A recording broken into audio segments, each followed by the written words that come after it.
live stream on Facebook now. Hello world, we're now live.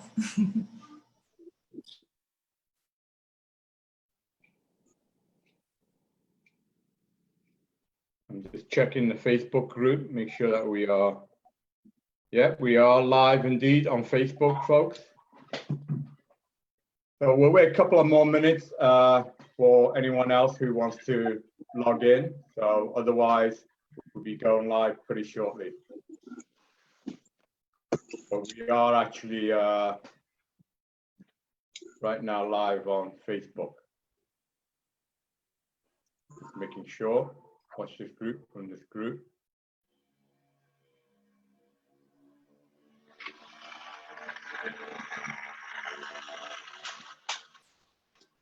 Okay, I have Farzam joining us now, 7 participants. All right. Welcome, hello, Farzam. Brother Farzam is here. Thank you, sir. Hello, greetings. Today, so everything is very, very clear. You see your handsome feature. So hopefully it will stay like this. So and I can follow up your lips at the same time. yeah.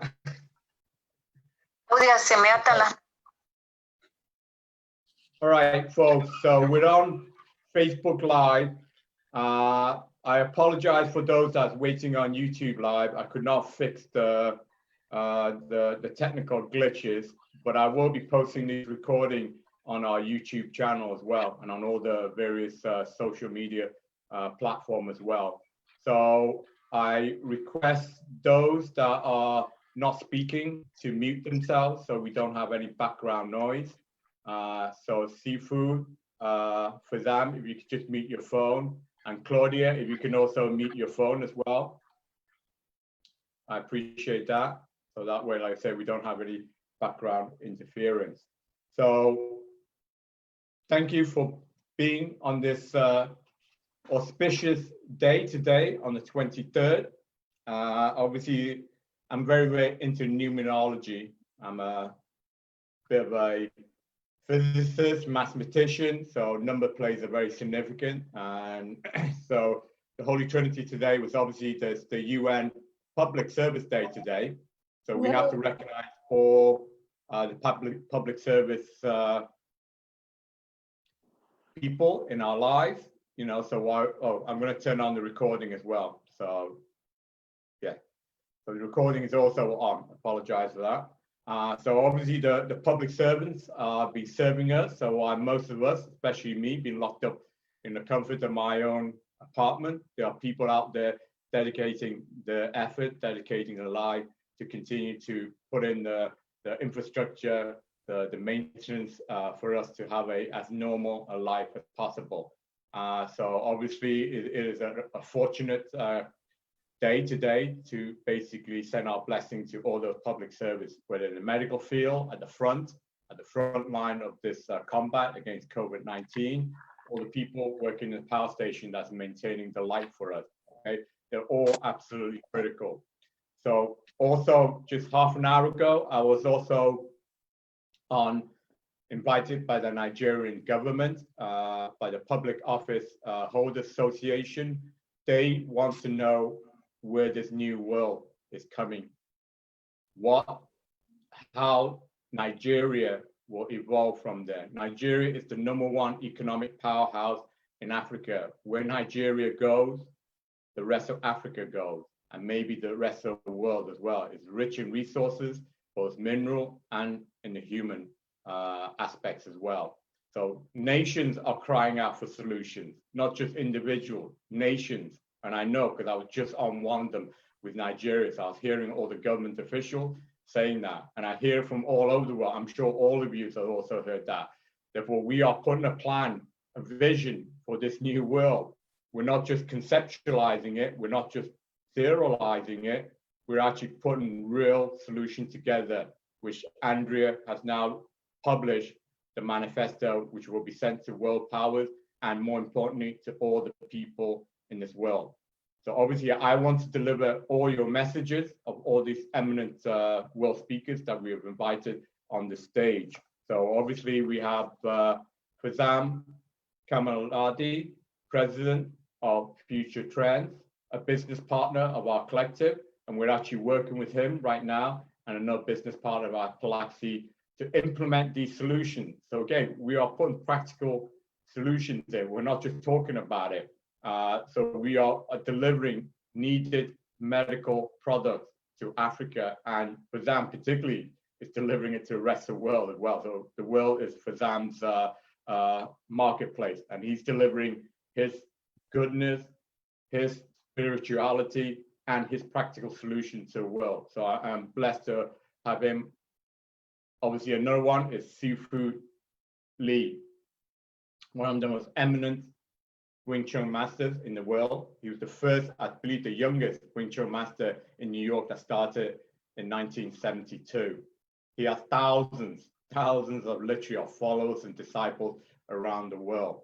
His voice carries enormous weight. I know, I've been listening to him for the past 8 weeks. All of you that knows me knows I'm very stubborn. I don't listen to people. But for Sifu Lee, I listened to him for 8 weeks, and it's an amazing experience listening to wisdom that came out of his mouth, and I want his wisdom to be shared around the world. To my dear Scouser friend, Julie Dennis, a great musician, famous creator, composer, etc. She's a woman of great talent and ability and the creativity. So going forward, we should not just be talking about money. In fact, that is the problem of the old way, is that most of us were talking about money. We need to talk more about, yeah, money is important. I'm not saying it's not important, but we need to talk about the spirituality and the creativity. We must holistically support the arts. That is the beauty. That is the love that gives us the love experience. To Dr. Nemoto, 1 a.m. in the morning, Japan. That's how he felt important to deliver his message. He's obviously a very eminent leader within the knowledge book, the World Brotherhood Union, Milana Supreme Foundation. In fact, I will be reading shortly a message from Milana. So he's a very eminent leader. They're all around the world. I believe there's 29 established world locations. So they're already a world global mess. So it's grateful for us to have him here at 1 in the morning with no bags under his eyes. So I have to find out how he managed to do that, to give his vision to world. And I would say the last to best, Andrea Wen. She may be the youngest here, but she is the most accomplished 19-year-old I've ever met in my life. Okay, so obviously not only has she translated my God manuscript into multiple languages, she has created this great platform of the one humanity, one world, to deliver this manifesto with practical solutions, with messages to the world. The world is begging for answers, begging for solutions. And she, at 19-year-old, has compiled the knowledge, the wisdom that you've all shared with me, that we've shared with her, to put together the solution for this new world that is coming. So I am grateful and blessed to have her and all of you upon this journey. So of course, I'd like to thank all the visiting guests as well that's on here. But so before we start with the world speakers, I'm going to read an announcement from Milana that she wants me to read to the world. Okay, so if you just, I'm just going to pull myself up, speaker. Don't know why this is a thing. Okay, so this is a message from Milana that she wants me to read the message to the world. Okay, it is dated. Sorry, I have to put my reading glasses on. I'm showing my age now. Leong, Teresa Nacli is waiting to access. You need to allow her access. She's waiting to join before you read the message. That's correct. Sorry, thank you for telling me. Oh yeah, so before I read the message, we just have two more of our most eminent world speakers just come on board. Teresa Nacli, the co-founder of our collective, founder of Museum of Future Foundation. This woman is trying to do the impossible. She's trying to build peace in the Middle East, build a peace museum in the Golan Heights. It is impossible, but it is exactly the kind of impossibility that we need to accomplish together. And together, we will make the impossible happen. Okay, the saying goes, impossible we can do, miracles just takes a bit longer. So I'm blessed. Teresa, thank you. And Dr. Nadi has joined us, a most eminent person, not just here in the US, but in Afghanistan. He started the Afghanistan Peace Association over 3 decades ago. So the peace mission that we are trying to bring on board, this gentleman was already trying to do this 3 decades ago. He was also the presidential candidate for Afghanistan in 2014. So he is wanting to put these action into plan. So with this manifesto, with these solutions, we will work with him to bring peace, bring harmony, bring prosperity to his nation as well. So I thank Dr. Nadi for coming on board. So without any other interruption, I could ask everyone else to mute their phone, but right now it's fine. But if there's any background noise, please mute your phone. Not mute your phone. Well, you can mute your phone as well, but mute your session as well, so there's no background disturbance. So I'm going to read a message from Milana to the rest of the world that I'm delivered. It is dated the 21st of June, 2020. It is entitled, Our World and the Morrows. Our world, which is on the threshold of a great transformation, is henceforth changing its crust. Sorry.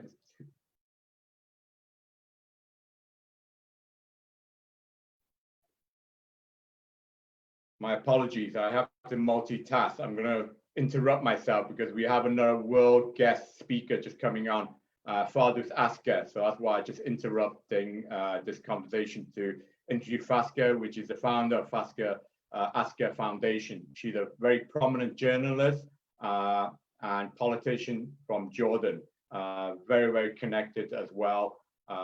She was Queen Rainer's, the King Jordan's Queen Rainer's favorite journalist as well, and she ran for parliamentary MP in Jordan as well. So thank you, fathers, for coming on board. So hopefully, without any further interruption, I am going to one more emit, and that's it. Okay, without any more interruption, I'm going to read out the message again. I'm going to start all over again from Milana, dated 21st of June, 2020. Our world and the morrows. Our world, which is on threshold of a great transformation, is henceforth changing its crust.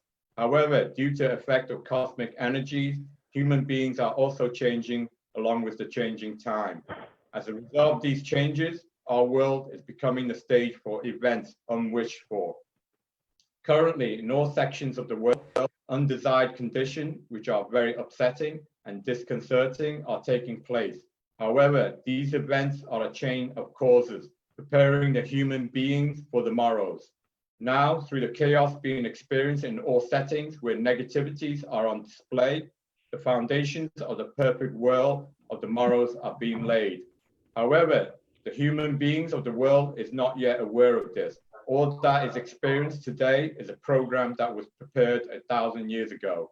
All sacred books given to a world until this final period, which we are living through, are suggestion enacted to enable the establishment of a just order in our world.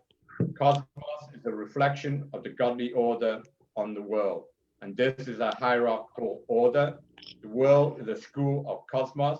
Sacred books have projected this divine hierarchy to us until today with the terminology of Allah. The foremost of the unchanging laws of the divine order is the law of respect for the human being and for creation. Everyone who has gained the right to live on earth, which is the dimension of veiled awareness, is first obliged to make a covenant for the law of service to the human beings. And the first article of the law of service to a human being is the law of acceptance.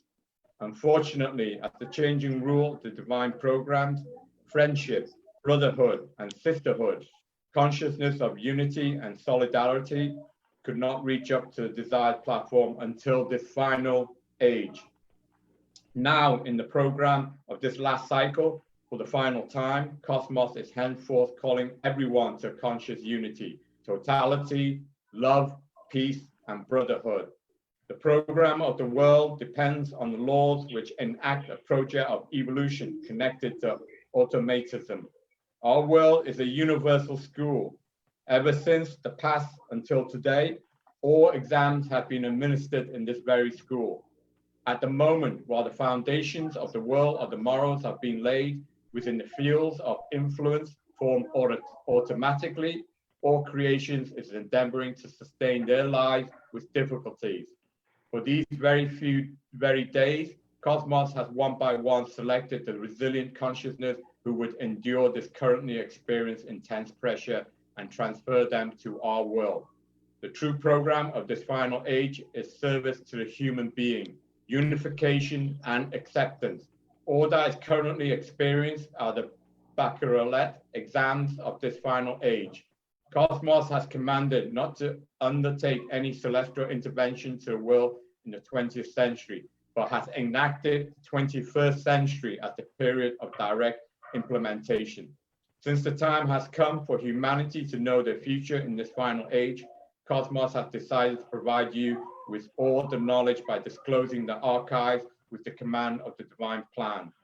Therefore, Cosmos has assembled in a total all the frequency of the sacred books reviewed to our world until today, and also adding the frequency of the dimension of Allah to this, has prepared them together as a single book and called it the Knowledge Book.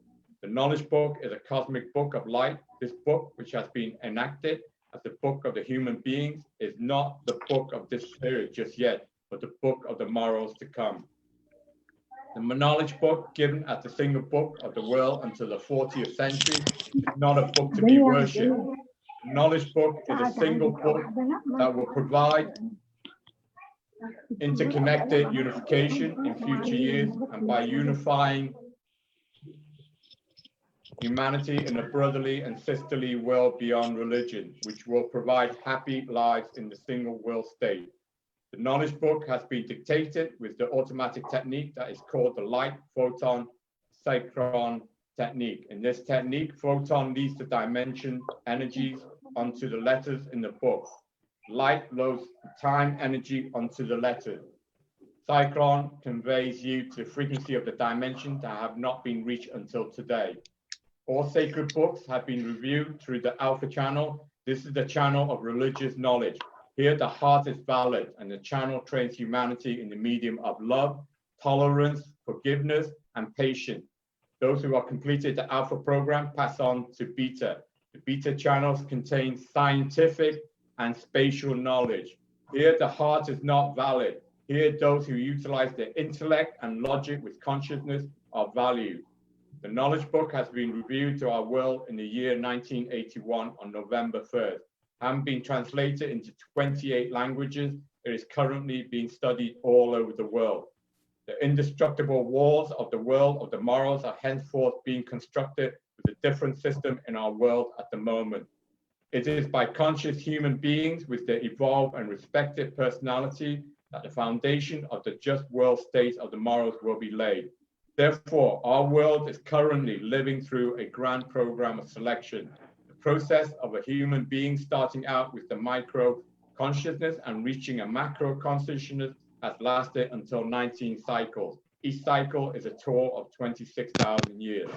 Henceforth, the end of the program of mutation has now been reached. Since the cerebral factor has gained a certain maturity of consciousness, has nothing left to accomplish in the world and no potential to receive from it, Cosmos have accelerated the project of transporting human beings to other colonies before the world ends. Everything that exists has a developmental process, and the formation process of the reason for humanity's existence is also about to complete its program. For the salvation of the entire world, Cosmos is now endeavoring greatly to abolish the decree of death and the program of evolution until the 23rd century. All the operation of Cosmos are now focused herein. For your knowledge, Bulan Korat, Malana. That's her message she wants me to deliver to the world. So And I know every one of you on this panel that have been brought on board has an equally powerful message that you want to deliver to the world. And it is our intention that the world will receive this message through every single platform imaginable. The world is begging for your solution, your answer, your ability to lead them out of this darkness into light. So thank you for joining us on this community. And now I want to pass this over to Andrea Wen, the creator of One Humanity, One World, to give her opening remarks. Thank you.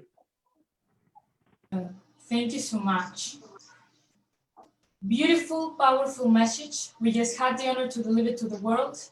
And best way to start with this One Humanity, One World launch. First, I would like to express my deep gratitude to all the world speakers who are here with us today. You are all admirable people and you deserve all recognition. Thank you for joining this global social movement for a new world of peace. You're building the future in the now, and that's the greatest present. Everything that comes into existence has a process of development, including our planet Earth and the human race. As the ones who inhabit this world, we must take the responsibility of our own destiny. We have reached such a critical point where evolution or extinction seems to be the only two options to make move. So we better make this movement with more awareness and a higher state of consciousness as one. Dreams are wonderful, and maybe that's why most of humans choose to sleep. That may be the reason why we have living in a sleepy zombie society. Because changing sounds like a lot of work, and the laziness of the humankind has shown it has no limits. But we've been drawing ourselves for too long, and we are now living a massive awakening. A change that was awaited to come is finally here, in front of us. Everything happens for a reason, including the events that we have been experiencing in our planet for the last month, trying to tell us that it's time for change. One Humanity, One World is a revolutionary global social movement that proposes a paradigm shift in humanity's reawakening. Not just a temporary cure, but solutions that can potentially lead our entire human race to evolve into more advanced species that can explore the outer stars and the inner spirits. But to explore new frontiers beyond the stars, we first need to cross the limits of our minds and build bridges and doors instead of walls. There is no need to fear our potential. The moment we stop being afraid of what it could be, then we will start making great things happen. This is a call for the old, for the young, for the hopeless, for the faithful few, the weak, the strong, the rich, and the poor. It is a call for humanity, and that includes all human beings. I'm not telling you we can change the world.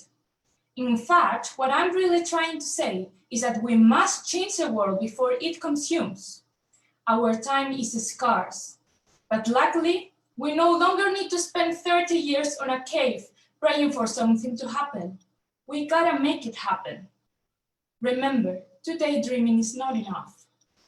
It sounds like a lot of work. Indeed, there's a lot of work to be done, and that's why we should start now. Instead of asking, what do we want from life? What if we start asking ourselves, what does life want from me? Join us in our Divine Unification program. As One Humanity, One World, we can be the change our planet needs. Peace will no longer be a slogan or a sticker, nor a utopia on a paper sheet, but love and respect as a way of living. And it all depends on becoming a true One World family. We are the people. Let's believe in our power. This message is given for a wiser, kinder, and peace-oriented future. But this is not merely a wish for a better world. We are delivering this OHOW manifesto that clearly outlines real practical solutions to accomplish such a better world for humanity and our planet Earth. Unity is humanity's hopes today. Everything starts with a movement, and the time is now.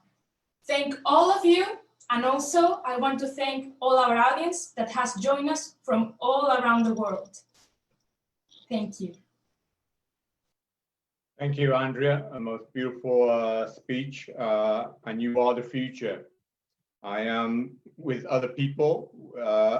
We are here in the present to help you work for the future. The future belongs to the young people, the brave people, the smart people, and you represent them. So we are blessed to be on this journey to serve you, people like you, for the future. It is your future.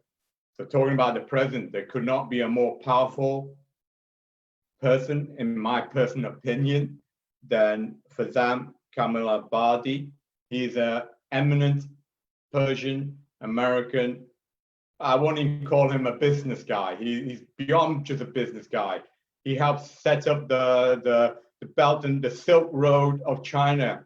He don't just speak one Chinese dialect. He multiple Chinese dialect, which puts me to shame. I'm Chinese and I don't even speak my own Chinese dialect. This man is just so eminent, just so talented, but beyond that, he is a great creator for this world moving forward. So I am blessed that our collective is partnered with him, Future Trends, and also our other partner who's also on this forum, Paluxi, to implement the future moving forward. That is not just about money. Money is important, but it's more than just about money. And this gentleman here will tell you why he has been so successful, but not just about money. Beyond it, his spirituality is absolutely outstanding. So please, Farzam, my brother, I give you the platform. Thank you. Greetings to all, and with deep appreciation for Dr. Leong. You can call him my spirit brother. And thank you for creating the platform through the function of the marvelous media to communicate not only to our own core group, but to the world through this recording. And thanks to Andrea, our youngest and the visionary.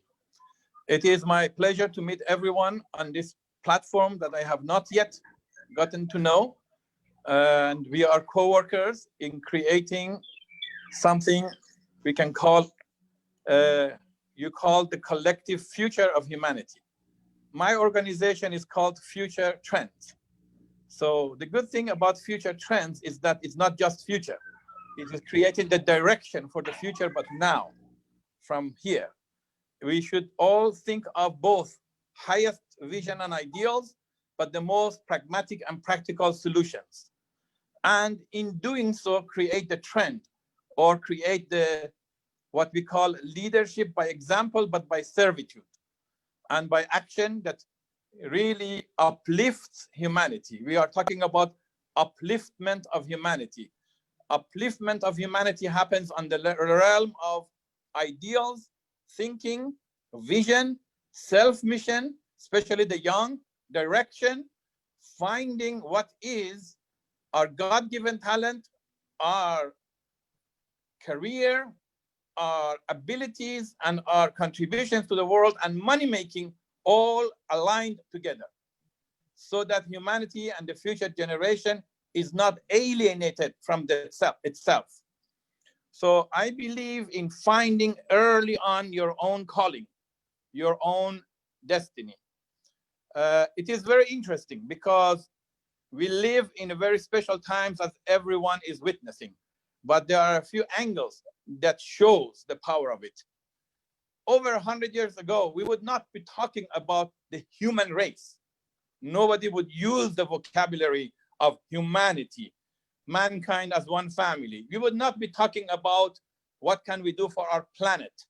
Nobody cared about the planet. Even if we talked about our village, wasn't big enough. So it was very small. The time that we are born in the same village, grow up in the same village, find work in the same village, marry, have a family, and also at the same time grow old and maybe die in the same village is gone. The entire human race are members of one small village. Fortunately, the realities of the time have ushered us in. The physical realities, as well as the scientific realities. For example, transportation. Nowhere in the past a Persian, American, Chinese could be in Dubai and talking to the world, whether it's in the US or anywhere else. So transportation, telecommunication that started by telegram in 1844, the turning point of humanity, when the entire US patent was closing its office, announced that anything that humanity was about to invent had already been completed. Nothing more was left for the invention, whereas it changed.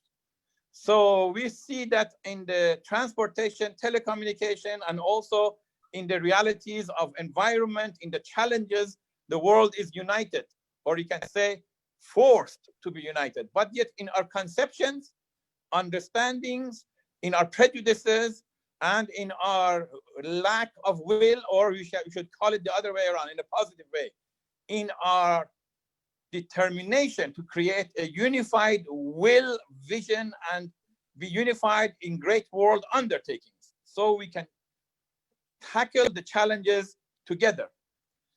In this, not only in our vision and on our thinking, we are still falling short and behind because we have limited allegiances. We have allegiance either to our own religion, but not to other people's religions, to our own language and our own civilization, but not the civilization of others. We are not well-wishers of humankind. We are mostly still self-centered. That shift is what will make the future. That shift that will be implanted into the childhood from the early on to find their calling, their vision, their mission, the all-inclusive love of humanity. At the same time, our institutions are falling behind. So the reality of the age is way ahead of us. The practicality of the institutions is way early. That means we have become spiritually, let's say first, physically, we have become giants. Spiritually, we are still midgets. We are still at early stage of our consciousness.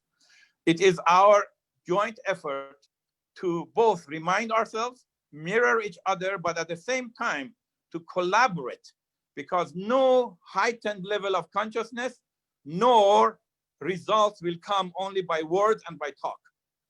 Unless and until we roll the sleeve, get engaged and involved with each other, create legacies that will last. That is what, for example, I decided to create Future Trends.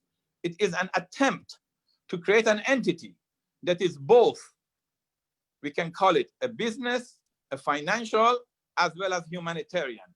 It is both non-governmental, yet works with a lot of national governments and breaks the borders. It is both practical, pragmatic. It is also visionary. We need to create what we call an interdisciplinary, international, bringing the cultures and civilizations together through trade, commerce, cooperation, in a manner that first prefers the others over ourselves. We first think of what are the benefits to the others. In transactions we make, we don't go and try to make our commission share the highest and the others the lowest. We'll first consider the others, then our own level and station will be elevated. Only when we in the family, we practice unity. Then in the society, we practice unity. Then in our transactions. So then we will learn how to create a unified world order, a new world order that is not political. It is consciousness. Finally, it is in the practice that we learn that basically the vision is how to traverse, how to walk the spiritual path with practical feet. The world is divided between the highest of the prejudices is the prejudice of the visionary idealists versus pragmatists. People who have a lot of wealth, they look down at people who are sacrificing and doing service and saying that these people are living in the clouds. They are not really doing things. And then those that are very idealistic and to the point that they are very dry and try to be very, what we call it, sacred, they look at those who made money and they look down upon them. They said, these people are too materialistic. we need to even break that misunderstanding that the two can go hand in hand. The twin wings of humanity, material prosperity and spiritual enlightenment, can go hand in hand. And it is in fact the other way around. Unless and until we are able to bring all the money makers to become the visionaries and service oriented and help humanity, and all those who have visions but they don't know how to make money, they become actually wealth makers for themselves and for the world of humanity. So we need to create models that produces both results, and in our meager way, make these models become the cells that everyone gets involved.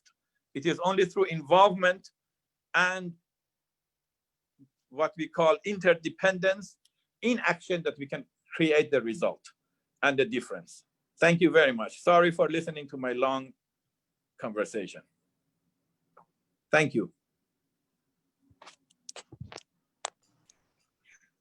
Thank you, Brother Farzam. It was not long at all. Your words are absolutely so brilliant.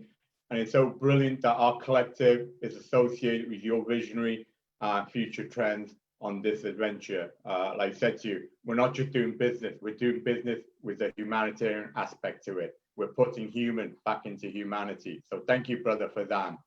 So now to the co-founder of our collective, to Teresa Nacli, absolutely amazing woman, courageous woman. She's right now in Brazil, but her organization is established both in Brazil, US, which I am blessed to be part of, the Museum Future Foundation, and Israel, where she intends to build a peace museum.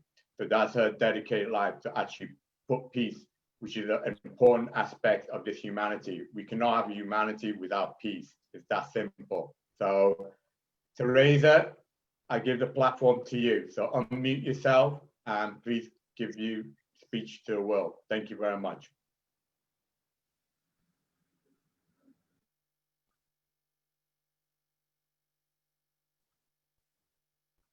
Teresa, you need to unmute. Hit the unmute button. You need to unmute. The button to the left corner.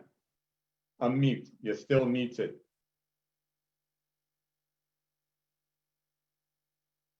On the bottom of your phone, hit the unmute button. Now. Yeah, perfect. Okay. I'm Teresa Nacli. I'm a daughter of a Syrian refugee. My father arrived in Brazil as a baby.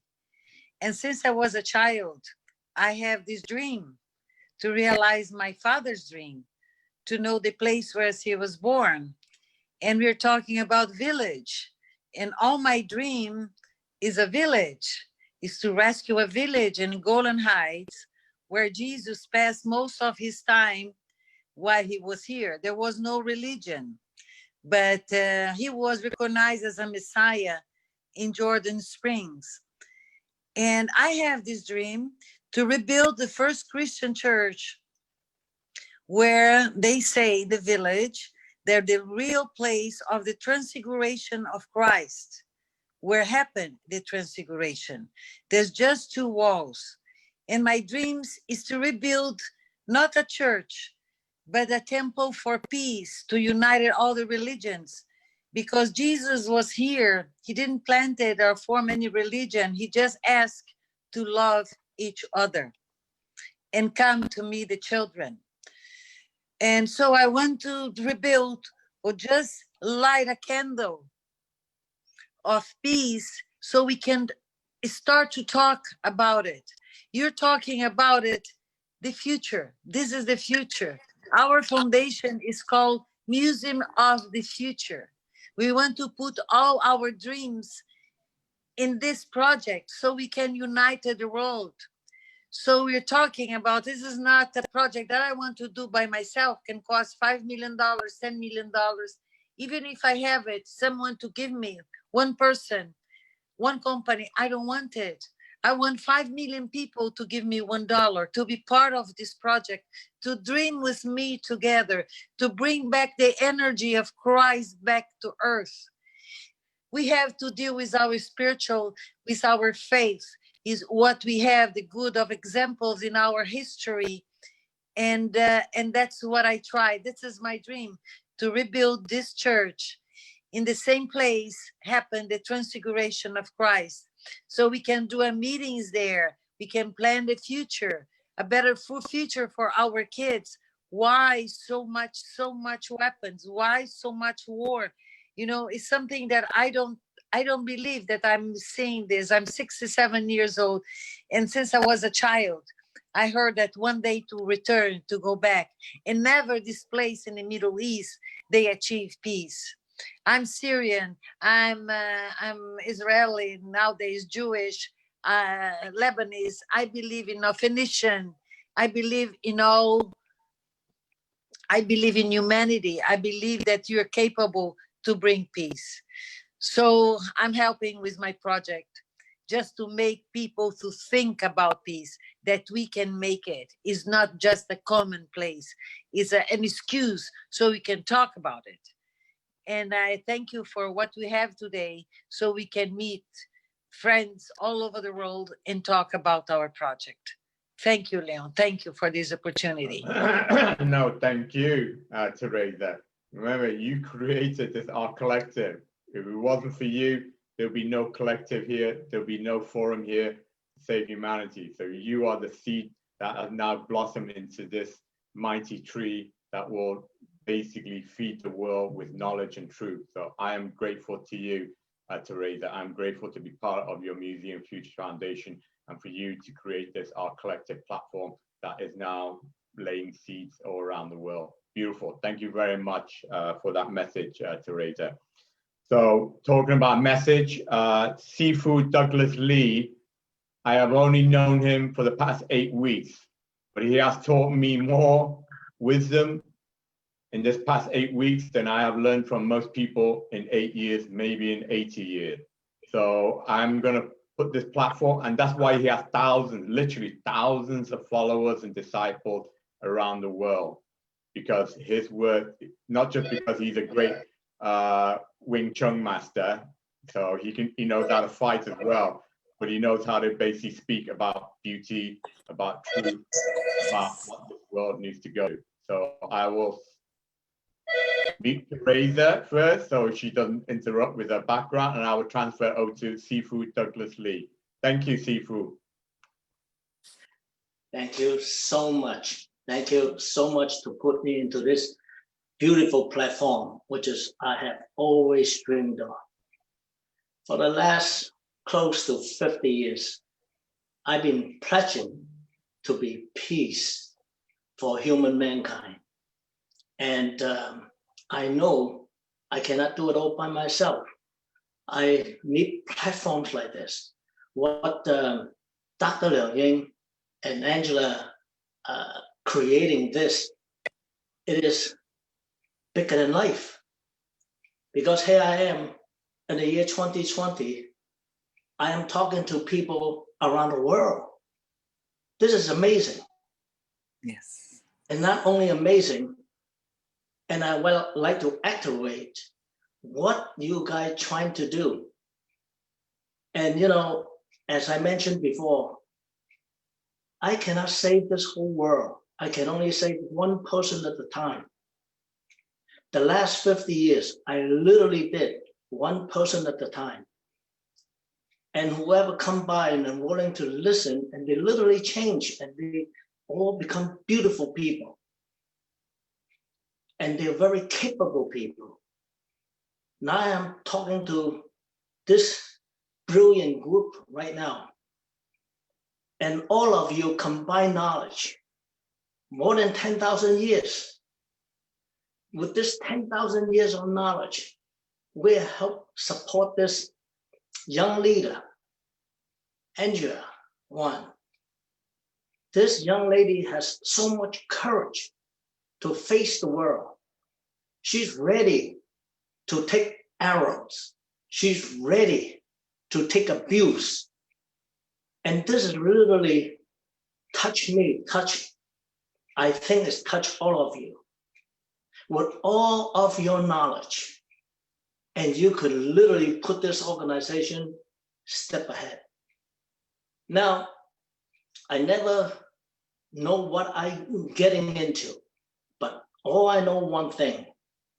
If all of you just concentrate on your thoughts, create good thoughts, not negative thoughts, and starting today, right after Zoom, right off the bat, you are able to contribute immediately to the peace of humanity in one world.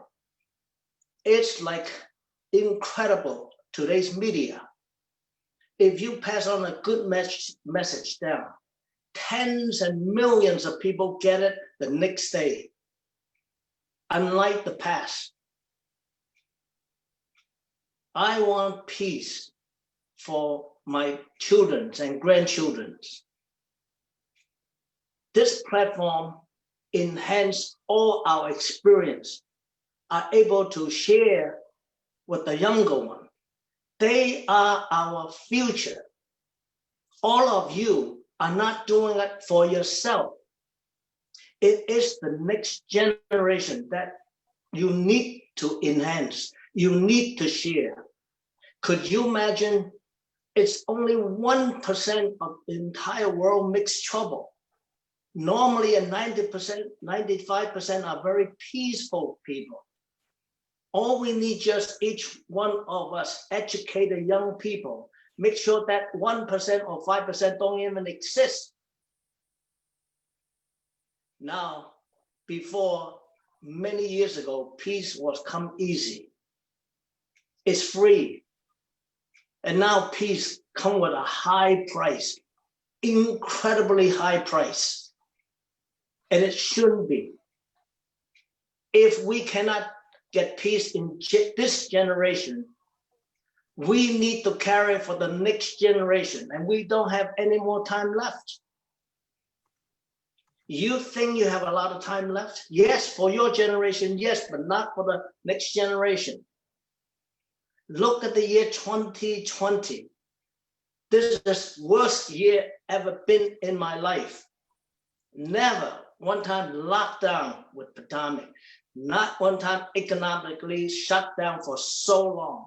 And people go crazy. People went haywire. It's a chaos for this entire planet. And all we need is just a calm mind.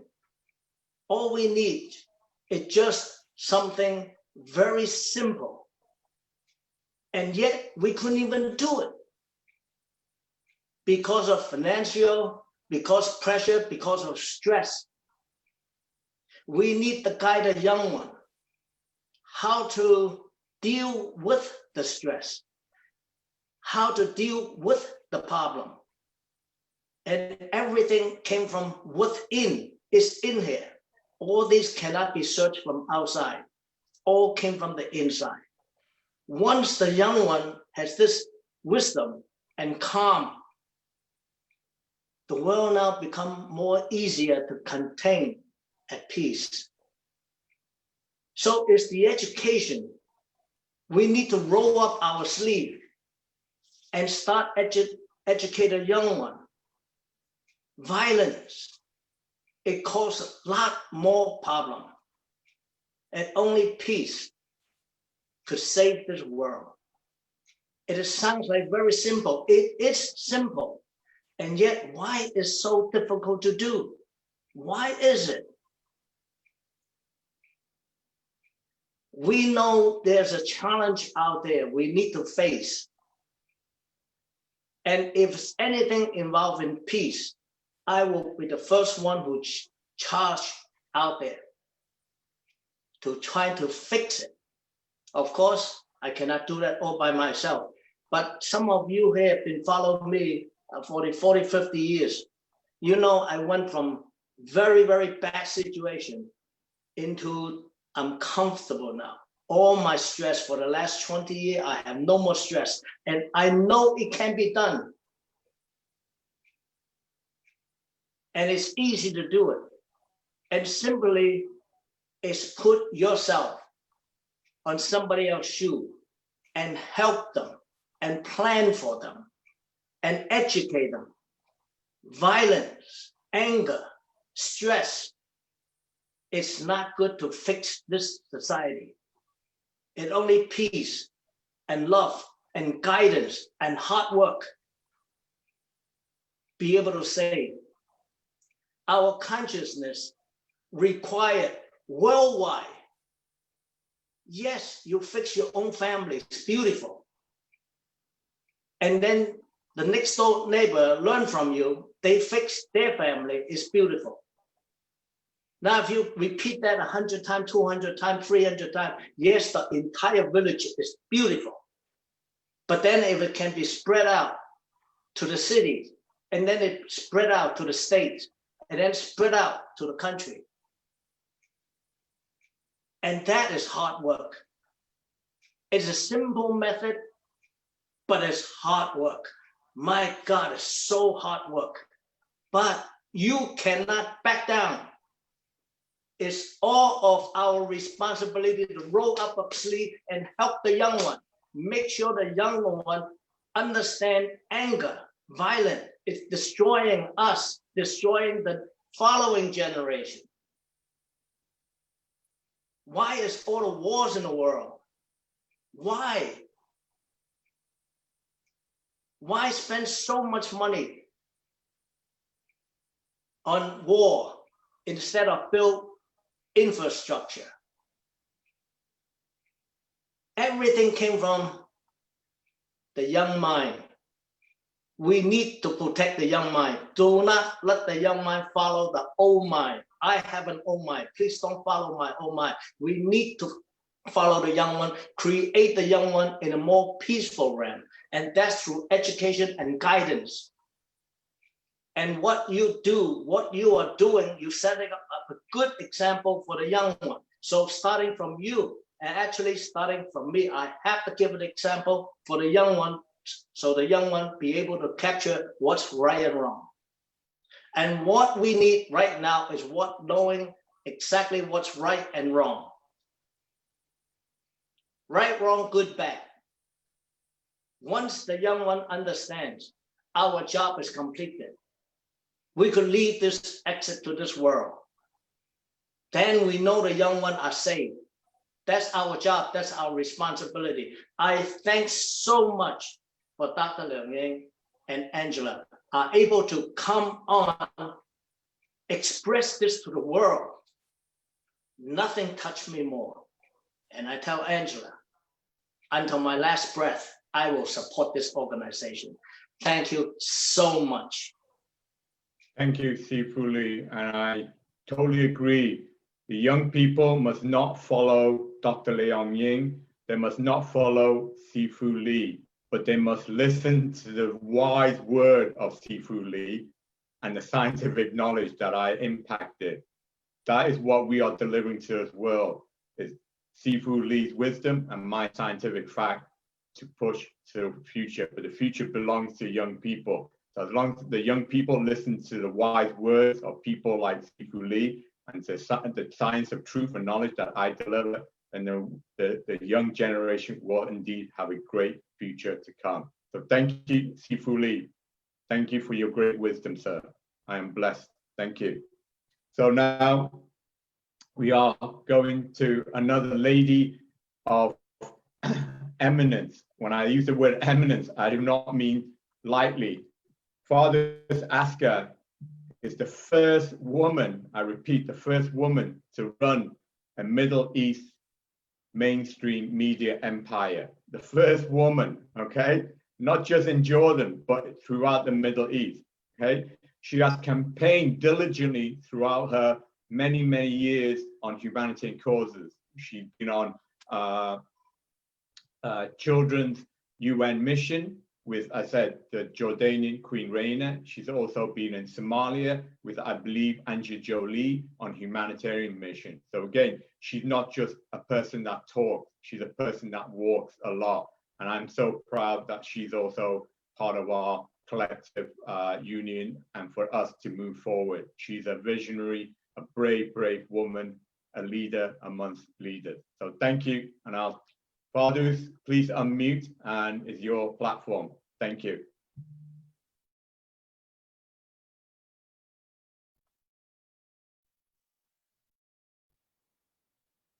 All right, you need to unmute Fardous. Hit the button on the left on your phone. You still muted. So you need to unmute.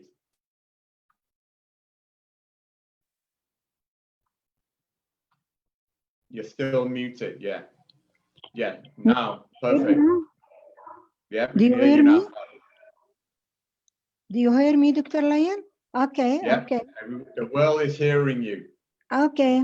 Hi, everybody, and Assalamu alaikum.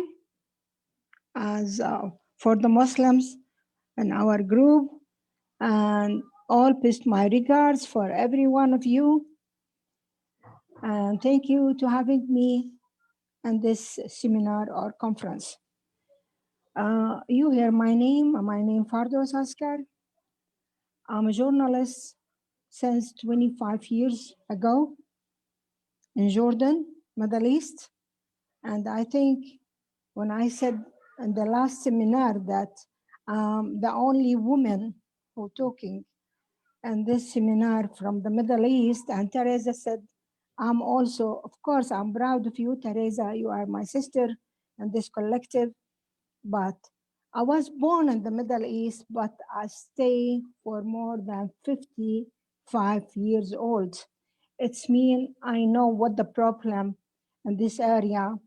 And I'm sorry to say the Middle East, it's a boiling area from wars, they suffering, many refugees around the world, many hunger children, many camp everywhere. And of course, like any country, some of them, they can pay and they can make a big umbrella for these people who came as refugees and hunger and help. And the United Nations, they help us, really they help us. But example, I will give you a small story. I know the time it will not give me all my time to talk about, but this is small example, like Jordan. All our population, 10 millions. We have now 3 millions of Syrian refugees. They need food, they need schools, they need homes, they need, first of all, peace, peace. Our new generation, they live and grow up by very difficult condition. And this is the focus, the main focus in our conference. Said before that, we should be far away from the political people, and we should make a little separate between the economy things we talk and the politicals. I know as a journalist, it's too difficult to separate between political and the economy because they are coming up through each other from the governor. All the governments around the world, they depend on political to make a good economy. But nobody asks himself how I can help these people. And everywhere, it's not just the Middle East, but the Middle East, more and more and more refugees. In Jordan, 3 millions of Syrian refugees now, and we couldn't make any homes for them. Just a small tent and very bad worst condition because Jordan weather looks like New York. Very cold and ice and snowing all the time. And the people, they haven't any insurance, health insurance, any hospital. And because of that, I established my Askar Foundation just to help the children because first of all, I'm a mom and I'm a grandma. And when I look for my new generation from my grand, maybe one day they will be coming looks like these people who will help. I will make a very short and very summarized things in a point, what we can do as a small group. We are a small group by account, but we are big group by our mind, how we can thinking together to make a new movement for peace. This peace for a new world without any suffering for the new generation, your children, your young children who still study in university and college. They are very smart, the new generation. We should to push them and to invest their mind and their things in these young people. But they need freedom. They need no discrimination by color, by religion, by everything. But I'm shocked when I came and becoming as American, I became as American. And when I look for this, the biggest economy and the biggest country, and they call themselves Great America. It should be no discrimination. It should be all the people equal. Look now, for everything, mostly half of the population in America, especially the immigrants, they haven't any health insurance. I'm not to talk about I will build offices for my foundation or no need. We can working from our home. Look, the new technology now, it collects each other and we can talk with each other and everyone in his country. We can do that from our country, from our home, if we have a good effort and we have good mind, educated people, and we can do more and more and more. Every one of you, I'm proud because I read about every one of you. You are great people. We should be one gathering, one hand, one things we believe in each other, because you just put in your mind, maybe in any time your country will coming like any country in the Middle East. Who knows? Because the political things in America, it's changed by the president. One coming, another going, and the people suffering. And after the election, they choke. This man, we know, blah, blah, blah, blah about him, and we choke now. What we can do. And the fear and the people unhappy. They living in America just to work. If you didn't work one day, but a week, and look for the pills at the end of the week, you will choke. But I was sick, no. It's mean. We need to try to change some laws. We need non-profit organization, non-profit movement. We are not working for political things.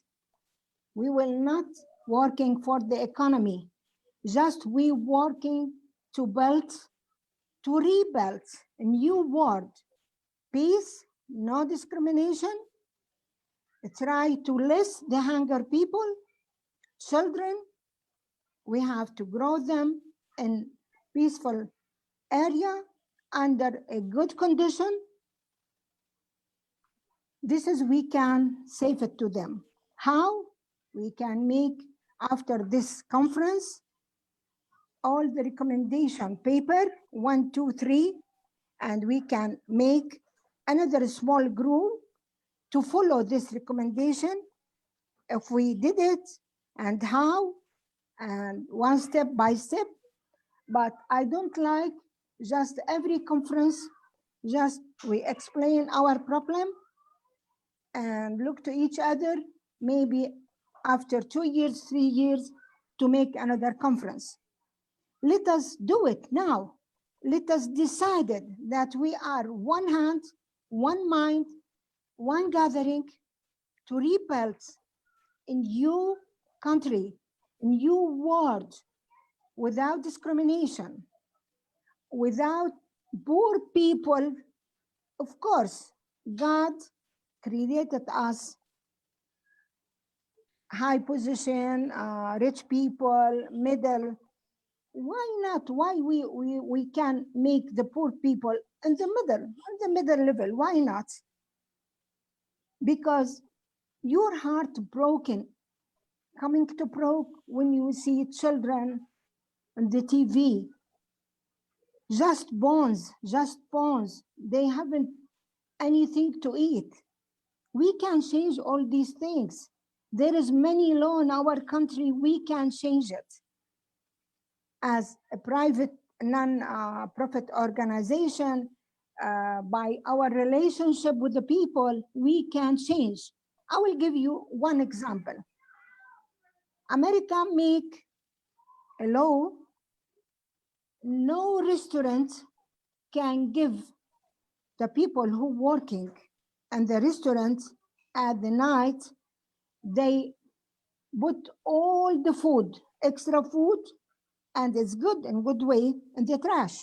But this food, we can make food bank. We can take it and keep it in big fridge, and we can go for another company who has a truck or transportation, and we can make teams and teams from the student in the university. We will not pay anything. They want, they need to help. And we can take it for the camps, for the poor people, for the homeless people, they can eat.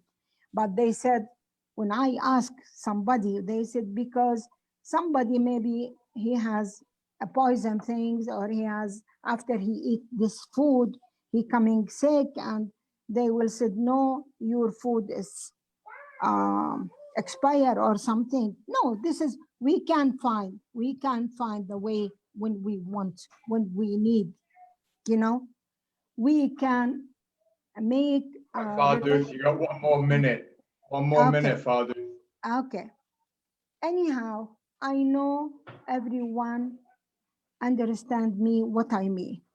Thank you so much, and I wish this conference to bring to us a very good and create a good movement far away from the political things.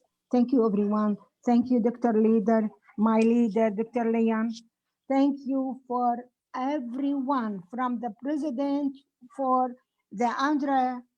I like her without know her face to face. Thank you, and have a good day. Thank you, Fardous. And I couldn't agree with you more, Fardous. You're absolutely right. We should stop talking after this and start walking. We need to implement solutions. Now, Andrea finished the manifesto, which provides solution.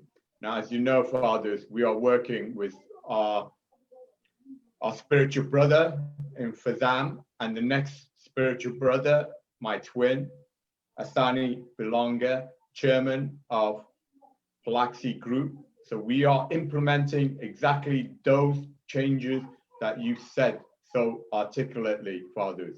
So you are absolutely right. We need to come up with solutions, and we need to start walking and not just talking. So thank you.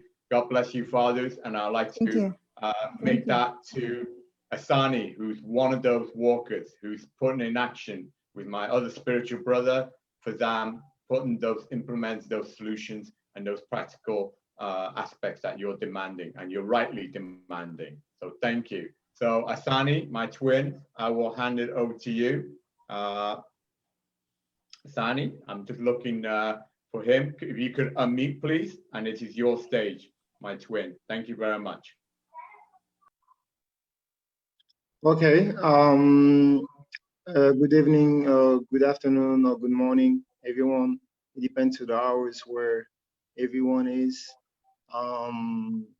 My name is Arsene, as you heard, and our vision right now is just to develop the world by using the basic methods, which is just getting orders and also getting needs and also understand what is the debt situation in different countries that are actually in development and try to see how to advise them with bank advisory services and to be able to make them have an upgrade or a basic better management to be able to have their internal projects and priority projects in the national development plan and to grow the GDP.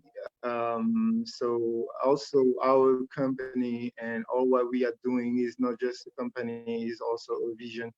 And in the vision, we are a feeling of getting a mission to contribute to the funding of thousands of ethical and fair development projects, especially in Africa and all emerging countries.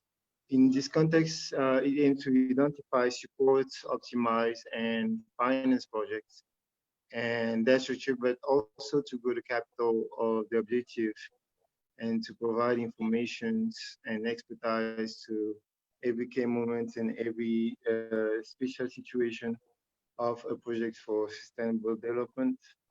Our positioning is to facilitate the best as possible and make possible the anchoring of ethical and profitable projects for um, our expert in finance and in investment and also management of treasuries and public services.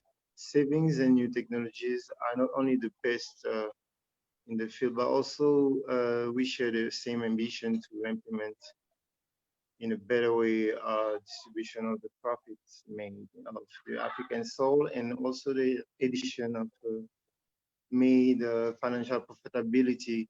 So pretty much it's just a matter of understanding economies and understand also that the value of the soil or the underground that they call assets in every country actually, because every country actually have mining asset and art assets, and is just about to. I mean, I don't want to be able to talk about all the subjects that everybody has been spoke about before when we started conference call, but I want to talk about just my department, means what's going to be banking, treasury, finance, and sovereign. Every country just have to understand what is the need of other countries, what they have to offer, and also what they owe.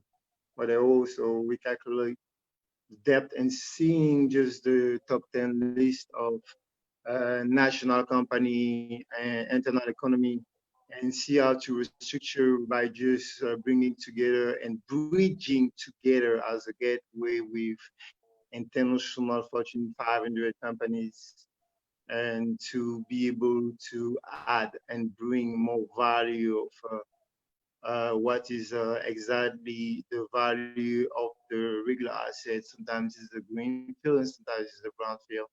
But usually it's better to just have the top 10 national companies to be restructured and bring them support with more sponsors and more partners that gonna work on a way of pre-finance contract or future contracts, and then help the economy, help the stocks, and and the GDP based on giving works and bringing more vision of development and to give more value and have a change and make a difference.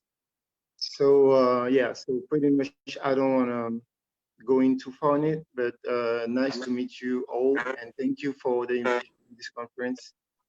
And looking forward to meet you all soon and to be able to know each other's in a better way. Thank you very much, Asani, my twin. Thank you. Asani's company, the chairman, is based in both Cameroon headquarters, but also the UAE. But he does business all around the world. So like my brother Farzam, we're not just doing money for money's sake. We're doing money for humanity's sake.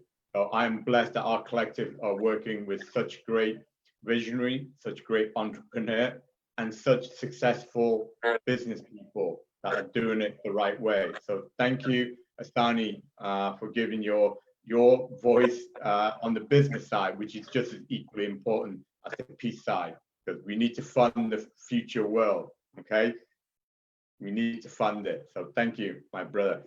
So now to my sister, I would call Julie Dennis, a fellow Scouser. So I don't know, Julie and I go back a long, long time. We won't tell you how many years, because I think she's only 18 actually when we knew or whatever.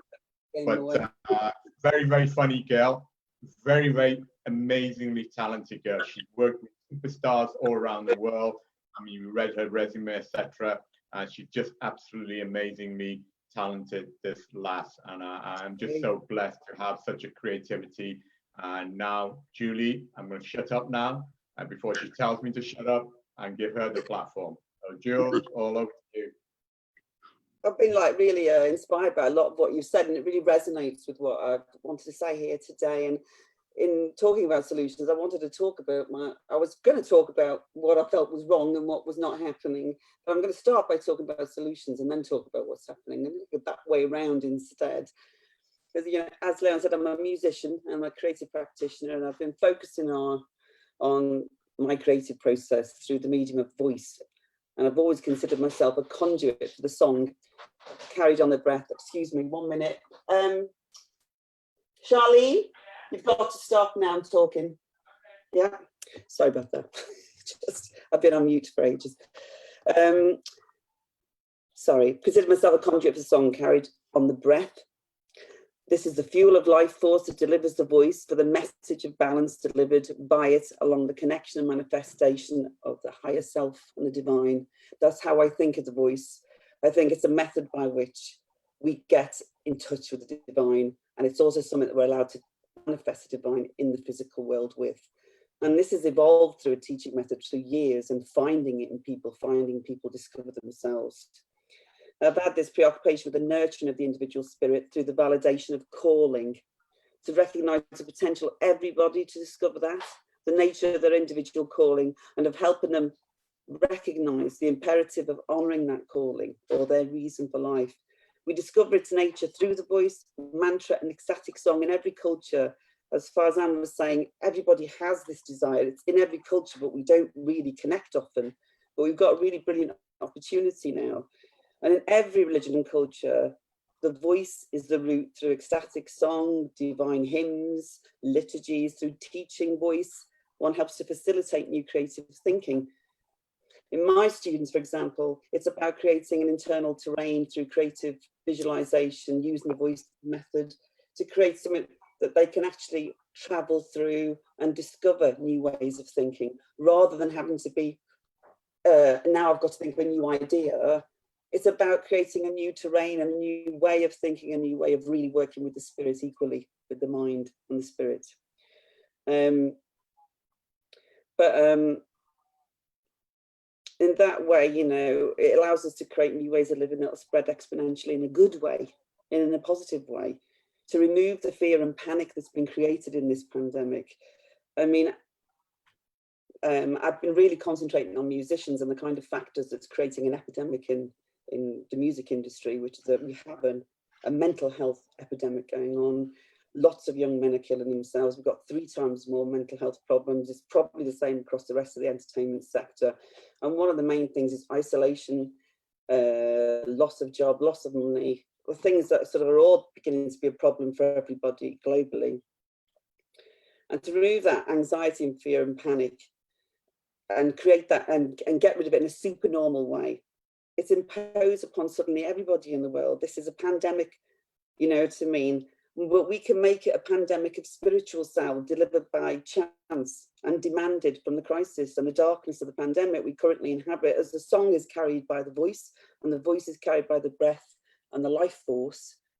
We can exponentially sort of bring that about now. We have that wonderful opportunity, because in this time of lockdown, even though the panic and the anxiety is going on through the roof, there's also this amazing time for contemplation and to really think about what do we want for the future. We haven't got the chance to sort of sit and I haven't got time now to think about that. That's all we've got is time to think about how we want the world to become, you know what I mean, and how we might do that. And my solution is in the approach to mental health. So, you know, I don't really like the idea of pathologizing mental health, saying somebody's mentally ill and separate. But the wonderful thing about this is that everybody has been hit by the mental health. You know, the mental health event, the crisis events are happening in peaks at the same place that the pandemic peaks are happening. And this is right across the board. This is the science of it. We have a world in mental health crisis and we're not doing anything about it. You know, to work with the voice in this way and to work with really entering into the spiritual life and constructing and observing a new way of thinking, it is actually a spiritual salve that can come for everybody in their own way and allows for mutually beneficial understanding and a respect of individuality as well as difference. We become one another's therapists, spiritual mentors. We train as we heal. In this way, we have a system of discovering our true nature, but we must be vigilant about those that want to take us back to the old way, that would still see people as collateral damage in creating a good and strong economy. Yes, we want to get the economy back, but at what cost? Today, even the Prime Minister here was talking about, you know, measuring the risks, that people individually have to measure the risks when we don't have the right information, creating even more anxiety, you know, because on a practical level, the mental health business crisis, we've been trying to find interventions that might be more productive than the current fairly ineffectual interventions with drugs and limited CBT, that the normal health services only remedy is we're sent to GPs when we're upset and GPs have nowhere to send us. Do you know what I mean? And, you know, they're just not working. And we've got a wonderful opportunity today to do it differently because the academics aren't in control anymore. It's not the same. People need interventions right now on the ground. They don't need it tested for 3 years before you're allowed to use it. They want people talking to them and making them find ways to find strength within their own spiritual identity. It's the opportunity to create a new world, a new normal, because normal was a train that was increasing in speed and hurtling towards ecological disaster, accepting phenomenal human costs as if we could cut off and have no connection with our brothers and sisters everywhere. What's still happening to the children in Yemen, for example, today, the refugees stuck in Greece being abandoned in the pandemic now while we talk New World Order. The old world has been derailed through shadow, but the results and the solutions can only be brought about by this phenomenal approach to light. And we've got to be vigilant. We all have to be forced, you know, in the West to be in this state of contemplation. We have that opportunity. We have that privilege, if you like, that we've been at least allowed to take that time for contemplation. But we also have to be prepared to fight for our new world and demand responsibility. The new limits for ecological balance, for example, overnight, we've got all of those levels down. There wasn't any choice in it, you know.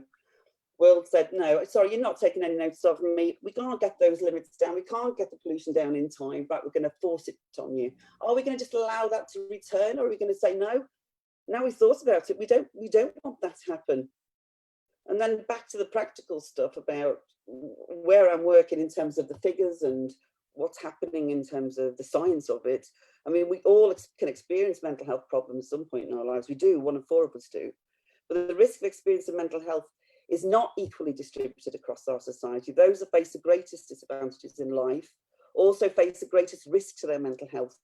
The distribution of infections and deaths during COVID-19 pandemic, the lockdown, and the associated measures and the longer term socioeconomic impact are likely to reproduce and intensify the financial inequalities that contribute towards the increased prevalence and unequal distribution of mental health and spiritual despair.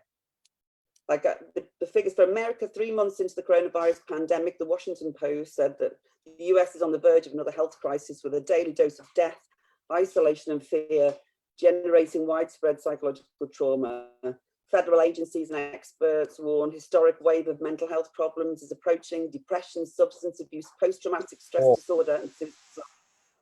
You know, this is all the stuff that's coming out in the figures, and they're saying, what do we do? And we have solutions to that, and we don't have to allow it to just continue, you know, There's a lot of studies going on. I don't want to go into them, but you know what's happening with that. And I want to come back just to, just say these are all being done at the moment. They're doing lots and lots of studies, but what's happening is nobody's putting money or investing in on the ground. Mental health problems are evolving now. If you look at the graph, it does go beautifully with the pandemic, but the tail of the graph in terms of mental health or spiritual despair is huge, long. It's post-traumatic shock, severe anxiety. These are things that unless we really approach properly, they've not been approached, they've not been funded, it's been fragmented, there's never been taken properly seriously. Lots of celebrities say, let's talk about it, go to your doctor. There's nothing behind the door for people, especially poor people. 70% of the most severe events of mental health crisis are happening with the poor because no one provides resource for healing. However, now with the pandemic and the fact that everybody is suffering this major mental health crisis, that means every business sector is affected. And one thing that really profoundly affects productivity and work is mental health crisis. People cannot function, and that means none of us are going to be able to function. And unless business invests in the well-being and health and spiritual health of people, we are not going to build anything on anything but sand. It can't be ignored anymore. It can't be pushed under the carpet. It can't be people who are mentally ill, because we're all in despair. And I think working with the spirit, being determined to work with the spiritual life of the individual and honoring their calling and honoring who they are individually has to be invested in. There has to be legislation. Otherwise, business will never do it. They will come back in. That's my fear. If productivity is dependent on spiritual balance, I'm nearly finished, spiritual balance at every sector, the triggering of human sensitivity and the idea of brotherhood or twinhood, as you say, in all peoplehood we encounter, who consider it's their responsibility to share an understanding of the route through to calling. That calling being for each and every person's true nature, related like Buddha-like, Christ-like, Allah-like. It's there within all of us to function without ensuring the happiness and the balance of all peoples we encounter. We can no longer abdicate responsibility or allow anybody else to abdicate their responsibility. We have to begin, and we must keep shining a light on those things that seek to undermine not only this vision here, but it's a new global imperative. And I think we've got to make sure we really take care of it. Hurrah! That's me. All right, well, thank you, Jules. You absolutely brought a very, very important issue. The death toll obviously is horrendous, but the impact on the mental health issue, I think one figure is like 800,000 kill themselves every year, and that's just normal time. So imagine the impact that it's going to have on what's coming in when this pandemic goes away. The impact is going to be absolutely horrendous, and we have to ensure that we help each other come over the emotional part of it, which is probably even more devastating in terms of the numbers that's going to be affected than those that are going to be killed directly by the virus. So you bring up absolutely very important, and that's something that is also part of the manifesto, is the education and the health aspect of our citizens. So we want citizens to be healthy of body and mind. That is what's going to develop the future for us. So thank you, Julie, for that enlightened word. So now I'm going to turn over to Dr. Yasuyuki Nemoto. I am grateful for the fact that he is staying awake till 2 in the morning in Japan to deliver this powerful message. And, thank you. He's a prominent member of the Knowledge Book and the World Brotherhood Union Milana Supreme Foundation, which is actually what seeded this God mission of mine 2 years ago when I was blessed and invited to speak in Istanbul in 2018. So our path crossed, but it's thanks to Andrea for inviting. So Dr. Nemoto, the platform is yours, sir. Thank you very much. Yeah, thank you, Dr. Leong and Andrea, and for giving us this wonderful opportunity to deliver our message to the world. And I am Dr. Yasuyuki Nemoto, and I had been working for the late Dr. Masaru Emoto for the 13 years since the year of 2002 as his international secretary and as a science advisor. And as you know, Dr. Emoto is the author of the world bestseller books, Message from Water and Hidden Message in Water. Using water crystal technology, he showed that the water is affected by human consciousness. When you give a good vibration like love and gratitude to the water, then after you freeze the water crystal showed a very beautiful hexagonal shape. On the other hand, if you send a bad vibration like hatred and anger, water did not show a very nice water crystal. Unfortunately, Dr. Emoto passed away in October year 2014. Since then, his staff, including myself, continue to spread Dr. Emoto's message further to the world. Dr. Emoto's message is actually that our consciousness can affect water. And as we are mostly made of water, we are water. Okay, so this time I would like to share one of my most impressive moments that I experienced with Dr. Emoto. It was year 2002, Dr. Emoto and I started the project of Love and Thanks to Water. And since then, we had been having a ceremony to send love and gratitude to water every year in different countries in the world. On July 25th, year 2004, we had the water ceremony in Liechtenstein. For this ceremony, we had asked people all over the world to send their local water to our branch office in a small town in Liechtenstein, where we are going to perform the water ceremony. As a result, more than 250 kinds of water were sent to the small post office nearby our branch office in Liechtenstein. Later, I heard that the post office workers were surprised because somehow, suddenly, so many bottles of water were sent to the post office from all over the world. And maybe, may I use sharing the screen? I try. No, it's not working. But anyway, can you let me do it? Leong, you're muted. Okay. Yes, you can share. So you can share. So I'll just share the screen. So Sorry. Dr. Emoto, just go at the bottom of the screen and there's a share button at the bottom to share your screen. Yeah, but the message is saying that it's not effective right now somehow. So the host have to allow me to do that somehow. If you don't know how to do that, it's okay. All right, let me multiple participant can share. Now you should be able to do it now. I let multiple participants share. So Yes, now yes. you have permission.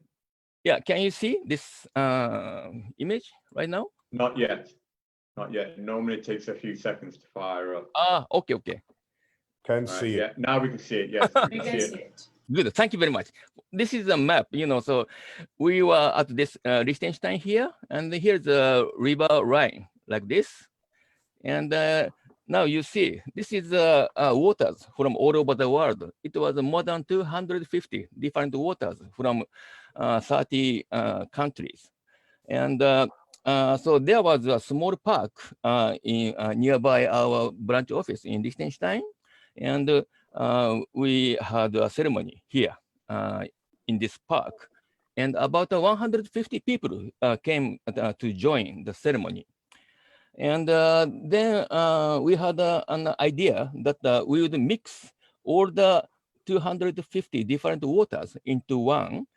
And for this, we prepared a big flat pottery vessel here and place it at the center of the park. Okay, here. Then in the ceremony, we asked everybody to take one bottle of water and pour the content into the vessel. So everybody, one by one, took one bottle of water and poured the water into the vessel. And at the same time, they read the label of the bottle so that we knew where the water bottle came from. It was a simple repetition. Everybody took a bottle of water and poured it into the vessel, and we just repeated it. Yet while I was just watching the scene, I was amazed and even I was very much moved. This is because the waters from different places all over the world were mixed completely without leaving any trace. Of course, this is common sense. Water can mix with water. Yet, as Dr. Emoto said, we are essentially water. So I felt, that this scene of mixing different waters showed us the essence of humanity. We are water, so we can mix completely without trace, as the waters were showing us. We may have different nationality, different religion, or different race, or different gender, or different culture, yet our essence is the same. We are water, and our consciousness is one. And then after this, after this step, we sent our love and gratitude to the mixed water, and finally poured it into a fountain in this park first. Here is Dr. Emoto. I don't know, you can see this cursor, but Dr. Emoto and Mrs. Emoto, and here's myself. And we poured the water. After we sent our love and gratitude to the water, and we poured the water into the fountain in the park. Then after that, we poured the same water into the river Rhine, so that our vibration of love and gratitude will go to every corner of the world through water. So this is the point of our ceremony. Okay, so I will stop this sharing. And now, I understand that this is the meaning of one humanity, one world. This is my interpretation. And for example, you see right now, we are on the Zoom screen. Everybody is on the same screen now. We have different nationality or race or religion or gender and so on, or different cultures. But I believe that we need to see the truth, which is that we are water. Through the veil of difference of nationality, religion, race, gender, culture, so on, we are one. So, as you see from the mixing of different waters into one without trace. Or you can use light or spirit instead of water, if you will. I believe that if you understand this truth, then when you are facing the human drama in our everyday life, you may become a little more gentle, a little more loving, and a little more caring and compassionate. Of course, now I see the different appearance. Everybody has a different appearance, but the essence is the same. It's water or light or spirit. We are one, just one consciousness actually.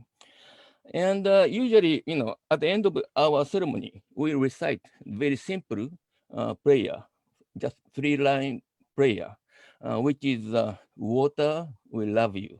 Water, we thank you. Water, we respect you. That's it.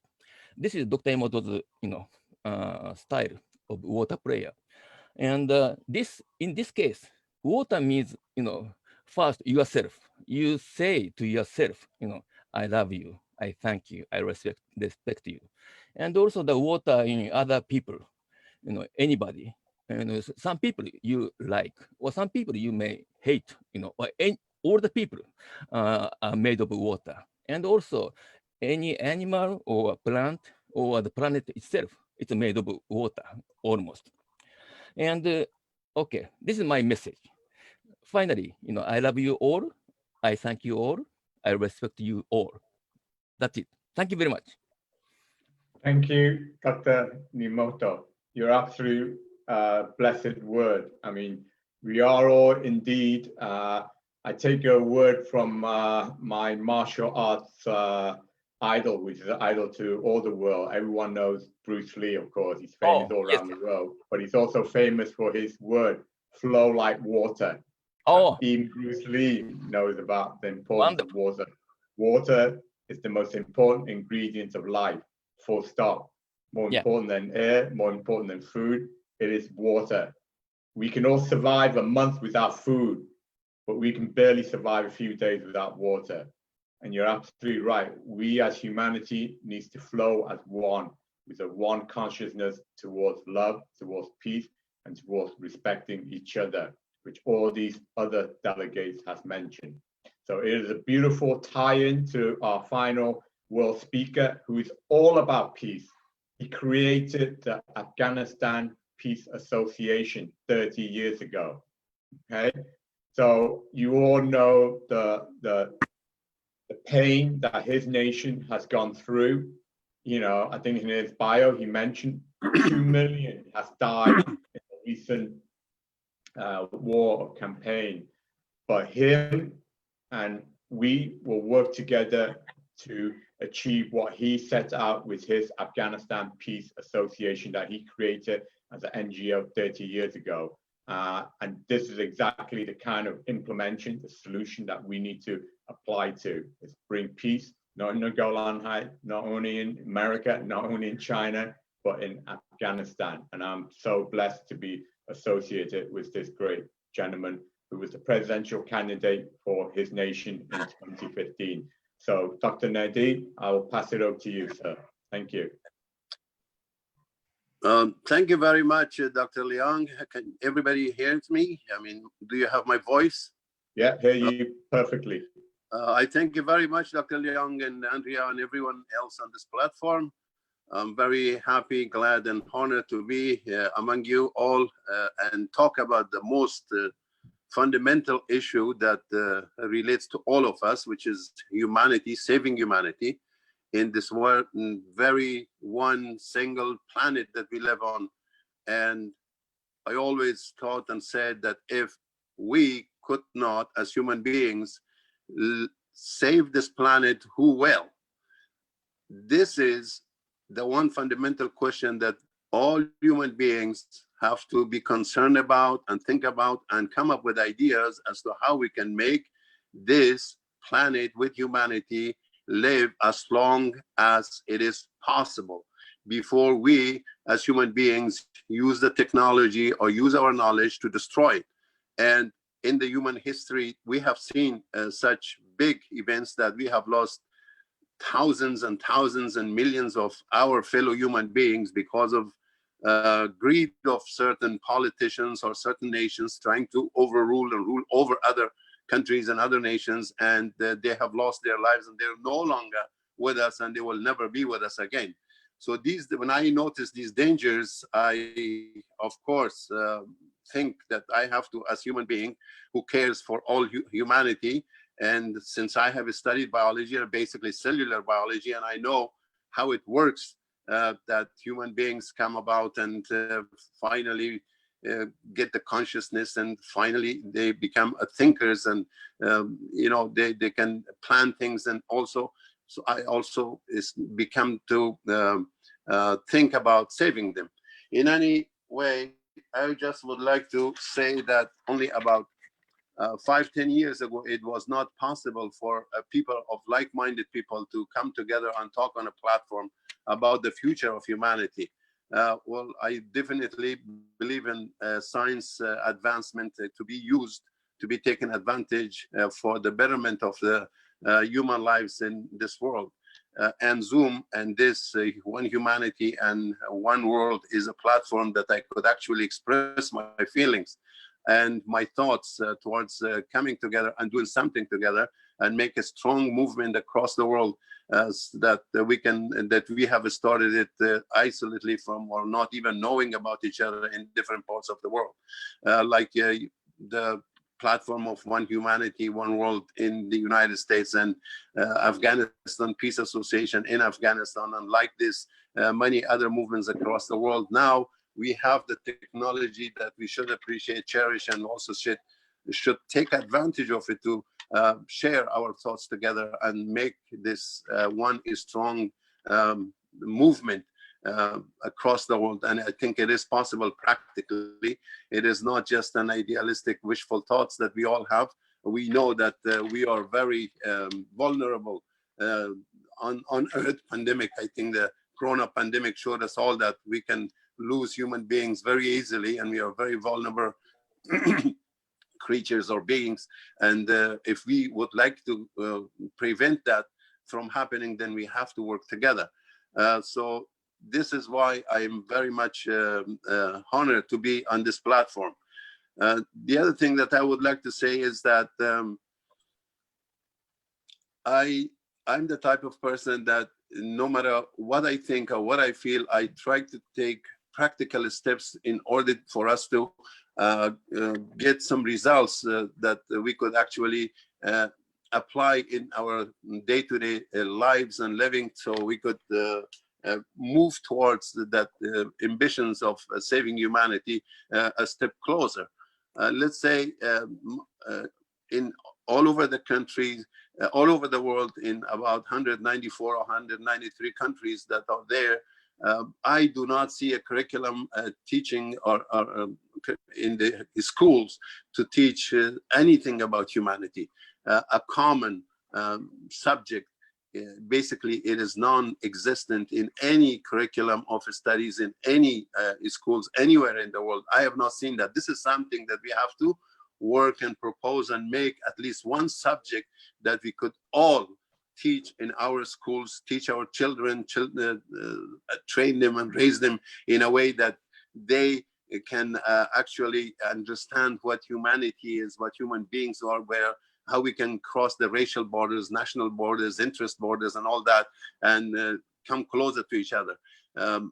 We can teach our children mathematics, chemistry, biology, and everything else.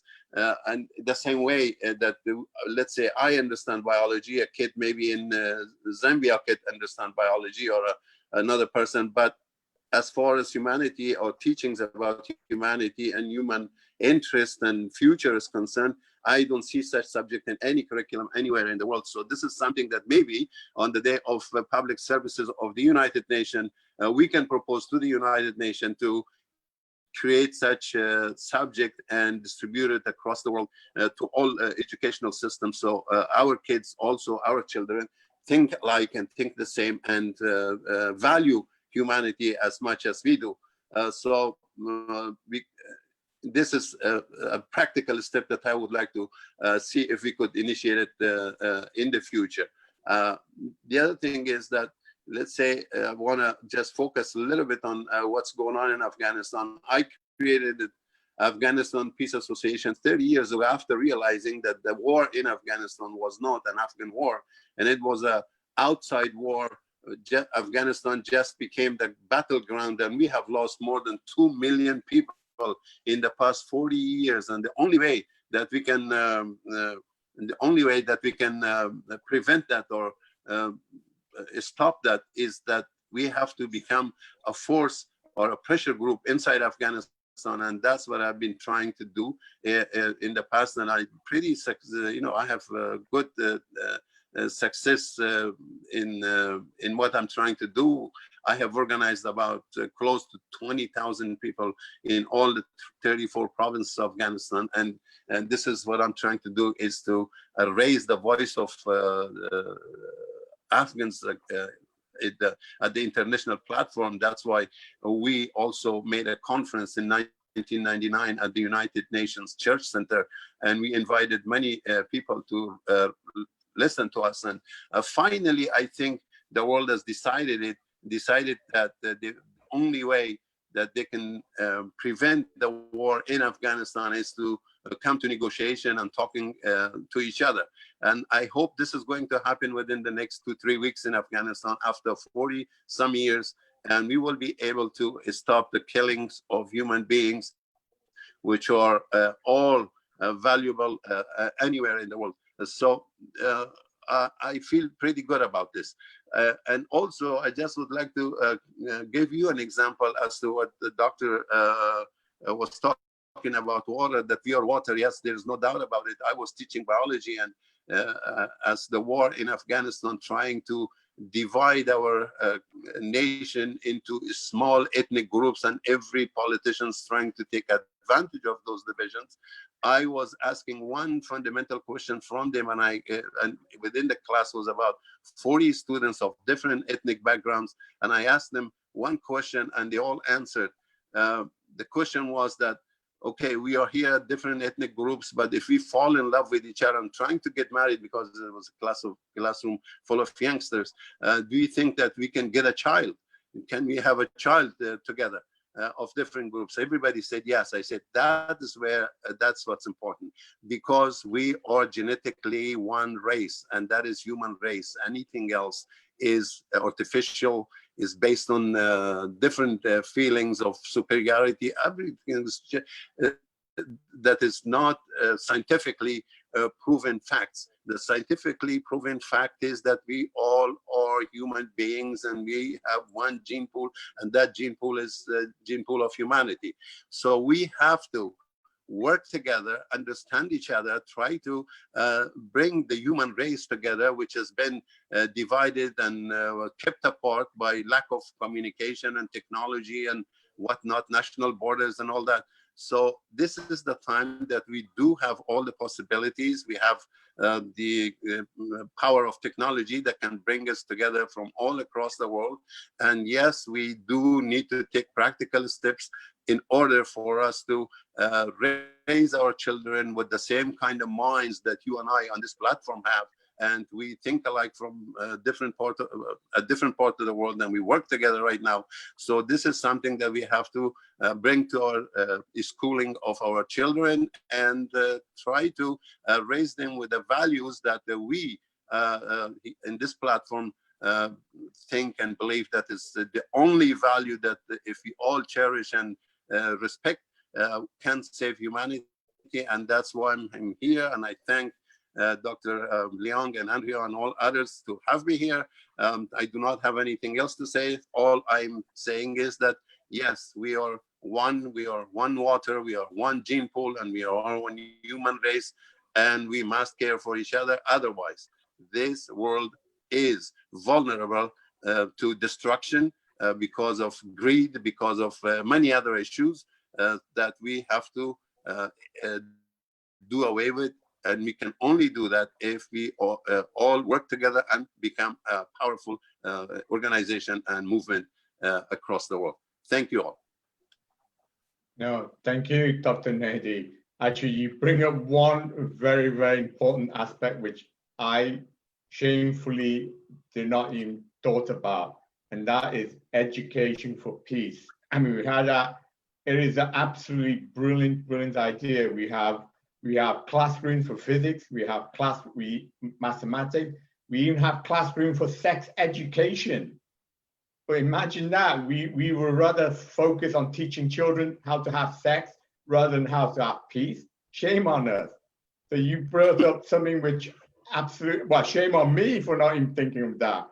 This is an absolutely amazing, amazing idea that me and our organization must push forward, that every school on this planet should be dedicated to at least one forum on education for peace.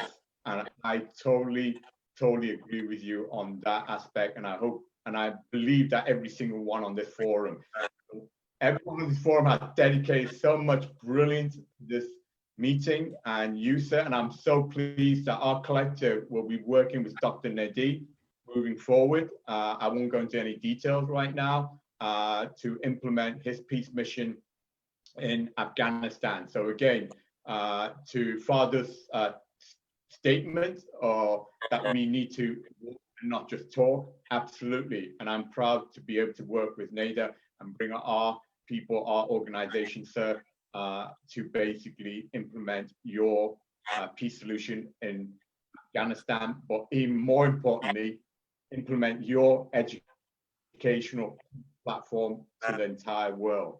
So before I leave the platform for the closing speech, the creator of One Humanity, One World, I just want to read a few comments. I'm not going to ask Q&A because the timing's gone, but just a few comments from people around the world that have mentioned, thank you, Sifu Douglas Lee. Gracias. Thank you so much. Salam, Fardous, Askar.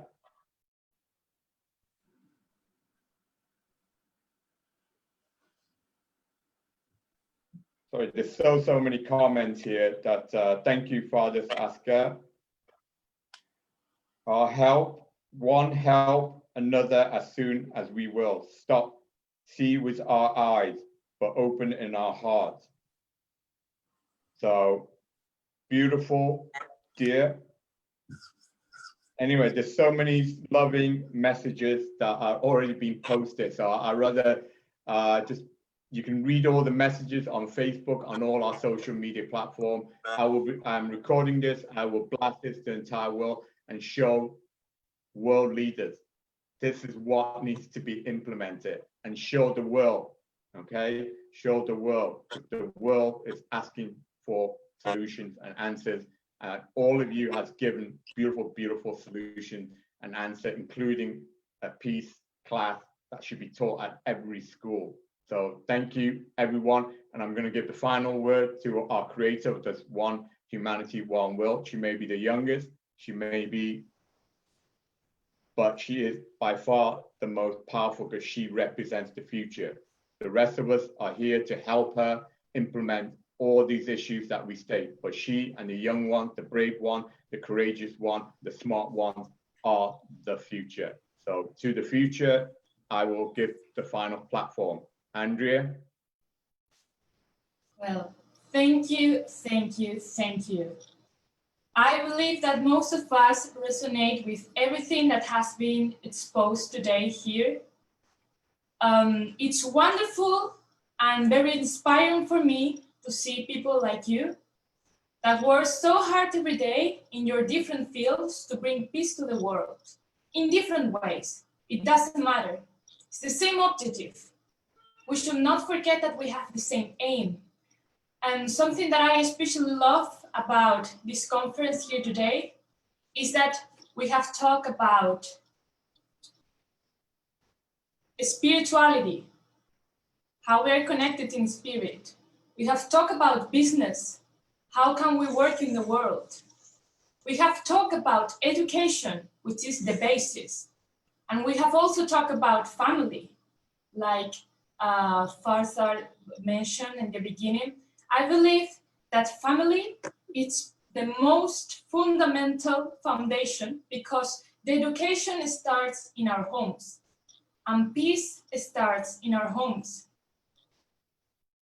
You are bringing peace that it's already within you. And you're now, many peoples of the world already know your works, but I want you to know that I'm pretty aware of the huge impact that your actions have on the people. For example, to me, just to know that there are people dedicated to spread wisdom like Sifu inspire me to pay attention to the elders and have a huge respect for them. To me, knowing the work of Dr. Nemoto, which I have been knowing since I'm 11 years old, helped me so much to grow love in myself. To me, knowing people like Teresa is working on a warfare in the most dangerous places of the world, trying to bring peace where there's only war.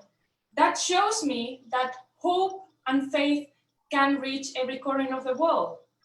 Women like Fardous and Askar show me that it doesn't matter if you're a woman or not, even in the Middle East. And Julie also has told us how it's important to take care first of our psyche, our mental health. I have always said that we must be the example of what we want to see on the outside. We cannot give a message of love if we are not lovingful.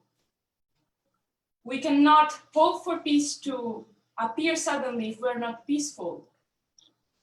So you are all inspiring me, and not only me, but thousands and millions, and every day more and more. And not only that, you say that we are the future, but actually, You are the ones who are opening the doors for my generation, but not only my generation, my children, my grandchildren. You're gonna be those ancestors that open those doors.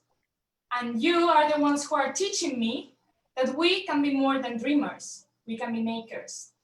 So thank you so much for all the speeches. I don't know if I missed someone, but I really appreciate every word here today. I have learned so much. I believe that the people who has been listening to us on the media has also learned a lot today. So thank you again for your contribution, for honoring us with your presence. And thank you for helping us to spread our own peaceful message and our One Humanity, One World Manifesto. Because as I said on my speech, unity is humanity's hope today. So thank you, and God bless you all. And thank you all. And just show you how professional you all are. It is now 2 minutes past 2 o'clock. We're 2 minutes past the schedule. I'm a glutton for detail and for timing. You guys have been absolutely perfect. That 2 minutes, my 2 minutes that I yapped for too long. So you're all perfect. So God bless all the world speakers for your contribution. God bless all those that have viewed in, and God bless this world that we are about to deliver goodness, righteousness, fairness, knowledge, and truth. God bless you, and I look forward to working with all of you on implementing these action plans that we talked about today. God bless you all. Thank you. We're about to